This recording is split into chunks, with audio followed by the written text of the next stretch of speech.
Dalaaro xaaruñu nettali la. ñu nettali la wala am na yoo jot non mi ngi doon suivre. ay dara raw ko tos raw ko.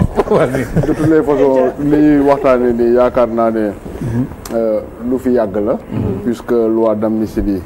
ñu ngi ko voté su ma juumul 6 mars 2024. mu bokk ci yàqu-yàqu yu bari yi nga xamante ne nii. Macky Sall def na ko fi pendant ces 12 dernières années yi nga xamante ni jiite na réew mi yàqu-yàqu yu bari yoo xamante ne nii dama jàpp ne ñi ko wuutu li ñu war a def mooy pour yenn yi ñu jël sànni ci poubelle bi pour yenn yi nga xamante ni kenn mënu ko sànni ñu jéem ko defaraat te jàpp naa ni loi d'amnistie bi en tout cas ñi ma dégg gum ñu ciy wax surtout li nga xamante ne nii le député Amadou Ba proposé na ko mooy que au lieu que ñu koy jël di ko sànni na bokk ci nga xamante ni dañ koy defaraat te li tax ma jàpp ne loolu mun na ko nangu mooy que quand même bu ñu d'accordee ñun ñëpp que Macky Sall nu mu téye woon réew mi du yoon yu actes yu bëri yoo xamante ni posé na ko fi du yoon daf ko teg ñu fal ko mu soppaleeku ab buur di bëgg di buur di bummi donc bu ñu d'accordee ci loolu ñun ñëpp ba gis ne kat ba muy def loolu am na ñoo xamante ni dañoo taxawoon ne ko président Macky Sall lii ngay def ni kat duñ ko nangu parce que day salfaañu suñu démocratie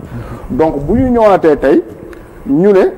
bu ñu demee kat bay xool amnistie ñooñu nga xamante ne Macky Sall ba mu daan def injustice am dañoo taxawoon ne du ci dal ñooñu dañ leen di woo boole leen ci ñi nga xamante ne dañ leen war a àttewaat ça pose problème. li nga xamante ne nii man loolu laa gëm mooy que loi d'amnistie bi bañ koy ruumandaat dinañ dañ koy voté man ca booba laa ne woon Macky Sall boppam la bëgg a amnistier moom ak ay ñoñam parce que def nañu ci réew mi yoo xamante ne nii bu nekkee ne nguur gi jàll na rek. ñu topp leen ci jàpp naa ne dinañu teg seen kaw ay daan yu métti métti léegi nag pour éviter ça parce que jusqu'à présent am na ñoo xamante ni seen dossier kenn mënu ko ubbi parce que tout simplement loi d'amnistie bi moo fi nekk. léegi bu ñu demee ba nga xamante ni loi d'amnistie boobu am na nu ñu ko tegee maanaam ñu ne li nga xamante ne nii mooy assassinat politique yi su ma ko mënee tuddee noonu. parce que ay nit di manifester parce que yow nee nga comment dire. am nga yokku nga mandat wu président de la république député yi daje ne dañuy yokku mandat wu président élection présidentielle léegi le 15 décembre la ay nit génn manifester nga am ñoo ci jàpp tëj ci kaso bi ñooñu jàpp naa ne mënuloo à aucun moment ne da nga leen di méngale ak ñeneen i sénégalais yoo xamante ne nii dañoo yor seen i fetal bi nga xamante ne sénégalais yi ñu ngi manifester di kaas loo xamante ne nii moom mooy seen àq ak seen yelleef ñuy tirer seen kaw jàpp naa ne loolu méngale boobu déjà manque d'humanisme bi Cheikh Bara doon wax da nga ko ciy mën a gis. parce que effectivement li nga xamante ni même au-delà loi wu Sénégal kenn waru koo mën a jéggi jàll mooy ay actes de torture ay assassinat politique te loolu ci la ñu nekkoon durant 4 dernières années yi Macky Sall nekk ci bopp réew mi man sama xalaat. c'est ça. c'est ça d'accord Cheikh Bara. xam nga ñun dossier yi ngeen naan na ko justice jël si waat nañ ko teqar ci par benn tuuti rek ngeen xool El Malick Ndiaye toog na këram di nelaw nit def audio ca Europe audio bi nu roog baatub El Malick defe naa. ñu dem jëli El Malick ne ko xool ba xam ndax audio bi yow waaja defaatub audio ne du man. ñu takkal El Malick Ndiaye ab lam ne ko demal toog takkal ko bracelet. tey buñ ko doon teqewaat léegi loolu lan la. yargas yi ma nga rëbës ndax da nga doon waaj a rey Sonko wala waajoo koo rey yargas yi Sonko taxaw yargas yi sama militant la xam naa ko bëgg yéen ñu ne ko ndax da ngaa bëggoon a rey Sonko moo ko bàyyi woon rëbës dégg nga Pape Abdoulaye Touré di dox soxlaam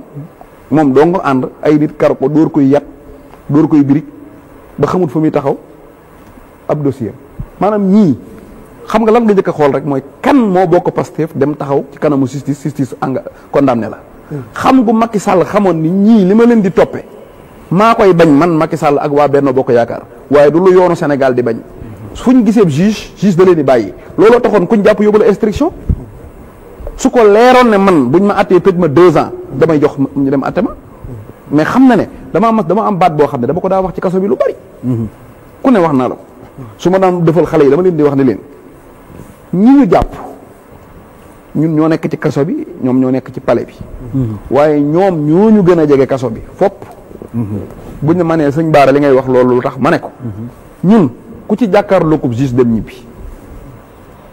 waaye ñoom ku ci jàkkaarloo ko juge dootoo génn kaso kon ñoom ñooñu gën a dëkk ñooñu gën a jege prison ñun ñoo leen gën a jege ci bitti muñ leen ko loolu mooy li am waa Pastef dañoo deful dara soo bëggee dégg dëgg liñ tooñ ci ay doomi jàmbur yoo xam ne fekke wuñ man xam naa koo xam ne jàngi la def bay ñibbi dox di dox nee na di dem jékki-jékki rek tànk bi di xaset pour moom dafa jéggi ay tàkk-tàkk daal mu xool tànk bi gis ne tàkkut mu doxaat tuuti mënta dox ndekete balu fetal moo ñëw moo jaar ci suufu tànk bi tel te xam naa ko xam ndeyam dégg nga du jeex maanaam ñii dañoo def lu leen neex ñu toll ci nag war a requalifier de fait lañ koy wax mooy seetaat mbir yi li ci dëppoo wut ak humanité ñu seetaat ko seppi ko ci ñi taxaw ne noonu nan yuuxu nan asarne wu yuuxu dégg nga gis nga mbir mi du affaire u admission ñàkk admission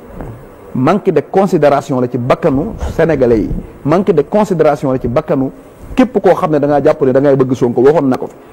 dañuy wax ne ay xaj lañ di wax ne ay xar lañ di ñu wooyee ay mbaam di ñu wooyee ay lu ne loolu mooy liñ gëm wax naa ko waxati ko benn bis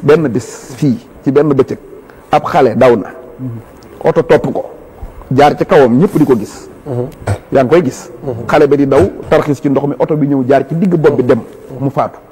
ci même jour nañ ma jéggal ci baat bi ka ñuy wax Nermi Bamba Fall ci la faatu ba ñu xëyee suba Amadou Ba premier ministre en tant que premier ministre du Sénégal kii mi ngi jàkkaarloog moom gis ni mu deewee di gone gu ndaw di moroomu doomam ñii la rombe dem jaale ji kañ naan Nermi Bamba Fall mooy ñoom ki ñu jàpp ne ci ñoom la bokk mu dem jaale ji ko kee jaale wu loolu ci ñaari doomu aadama yooyu loolu lan nga ko mën a jàppee lu dul jàpp ni kii mooy nit kii mooy xar bi tey képp ku fekkoon fukki xar ak ñaar yow nit yeew di ko jaay opération Tabaski nga ñëw wàccee sa veeru oto ne tuyu fukki xar yeeg ñaar ñu dee nga dugg Walfadjri gii toog bu subaa police fekk la fi te ay xar nga rey c'est la première fois ci histoire Sénégal 14 morts depuis 2021 ba léegi teguñ nit ne ko lu tax ñi dee ana ñu dee ana lu leen te booba admis amul d'accord maanaam mooy ñi dee dañ leen a faalewut ñu minimiser loolu mu jógee waat ci 14 dem ba nekk 90 personnes morts dégg nga ngir bañ enquête am ngir bëgg a minimiser bakkani doomu aadama yooyu tax ñu ne léegi nañ ko far fàtte sax amnistie ko mu jeex tàkk ñu naan déet ñu ne dañ koy def ñu naan déet ñu ne dañ koy def ñu dem assemblée nationale xeex ak ñoom ñu forcé ñu jaay ñu doole wote loi bi yàlla jeexal na seen doole dem nañ ñu yor nguur gi yoraat doole gi loolee ñu ne woon déet dañuy dellusiwaat ba tey na déet ñun duñ soppi ko d'accord waaw Aliou xam nga ma yi mu fi dégg je suis ahuri par ce que j'entends